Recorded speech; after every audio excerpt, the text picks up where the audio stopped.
अस्सलाम वालेकुम व्यूअर्स, जो सर्विस अकबर ऐं वाली सिराया आहियो सिंधी ऑडियो बुक्स चैनल जी। व्यूअर्स, अॼु जेको आहे बुक वग़ैरह त न आहे, लेकिन अॼु पंहिंजो वीलॉग तव्हांखे ॾेखारियूं था जेको जहांगीर गबोल साहब जी शादी आहे। जहांगीर जेको हाणे बैरिस्ट्री करण लाइ यूके में वियो आहे। शादी खे कुझु ॾींहं त गुज़री विया आहिनि, जेको टाइम न पियो मिले त एडिटिंग करे सघूं। हीअ जहांगीर आहे ऐं सां काफ़ी सारा महिमान आहिनि, तुरावाली ऐं ही दोस्त आहिनि सफ़ा क़रीबी भाइरनि जहिड़ा। इदरीस रावल साहब, साजिद अली हकड़ो साहब, साईं जुनैद शेख साहब, अब्दुल सत्तार ऐं ॿी संगत आहे। ऐं हुन सां गॾोगॾु असां सां गॾु आहिनि साजिद शहाणी साहब, जेको तमामु वेझो प्यारो दोस्त आहे मुंहिंजो। शहाणी साहब सां तव्हांजी कचहरी लॻाइबी ऐं हाणे रुगो ई हाल अहिवाल हलनि पिया असांजा। ख़बर अथव तव्हांखे शादियुनि में जीअं थींदो आहे। हाणे हलूं पिया थोरो वरी वधीक तव्हांखे ॾेखारियूं। तमामु लिमिटेड प्रोग्राम हुयो, प्रोग्राम एतिरो ख़ासि वॾो न हुयो, छाकाणि त काफ़ी सारा दोस्त आउट ऑफ रीच हुया। ही मेमन साहब आहिनि, आशिक़ मेमन साहब, जेको बचपन जो दोस्त आहे। प्राइमरी गॾु पढ़ियो तीअं असां, वरी हाई स्कूल, वरी अॻिते वरी सदाईं गॾु ॾुखनि सूरनि में काफ़ी सारा हाल वाल थींदा रहिया। मेमन साहब बि पंहिंजो मैसेज ॾिए थो, लेकिन आवाज़ में वॉइस एतिरो क्लियर न हुयो।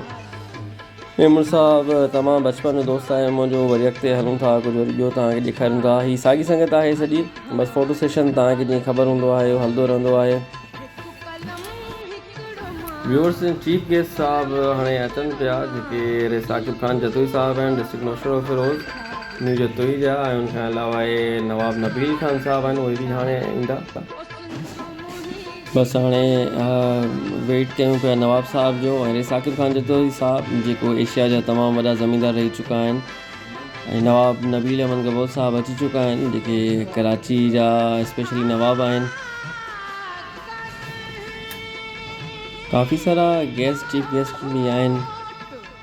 ऐं जीअं त नवाब नबील गबोल साहब सभ खां पहिरियां नेशनल पीपल्स पार्टी में बि हुया, जेका जतोई साहबनि जी पार्टी आहे। ऐं ॿिया बि काफ़ी सारा गेस्ट आहिनि, जेके अॻिते तव्हांखे ॿुधाइबा, उन्हनि जे बारे में बि तव्हां सां मुलाक़ात बि उन्हनि जी कराइबी।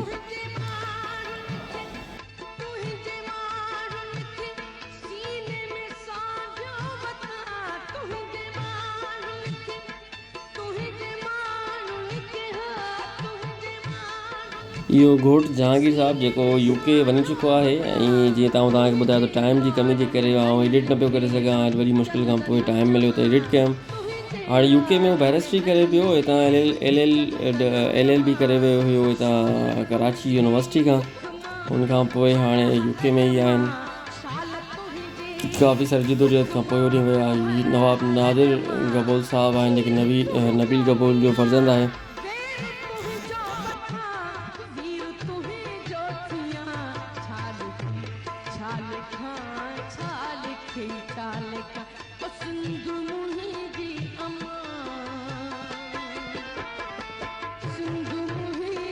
व्यूअर्स, हाणे तव्हांखे थोरो पंहिंजनि दोस्तनि सां मुलाक़ात करायूं था। काफ़ी सारा सुठा दोस्त हिते असांजा आयल आहिनि। आमिर शेख साहब आहे, आशिक़ मेमन साहब, अमन मला साहब, जेके न्यू जतोई में आहिनि। ही वालिद साहब आहिनि मुंहिंजा, गुलाम अकबर गबोल साहब जी पंहिंजी संगत, ख़ालिद मेमन साहब, ही आमिर शेख साईं।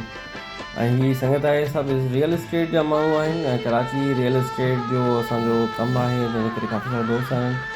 भावतर भुट्टो साहब आहिनि, ऐं ही नजीबुल्ला खोसो साहब, ऐं साजिद शहाणी साहब ही आहे।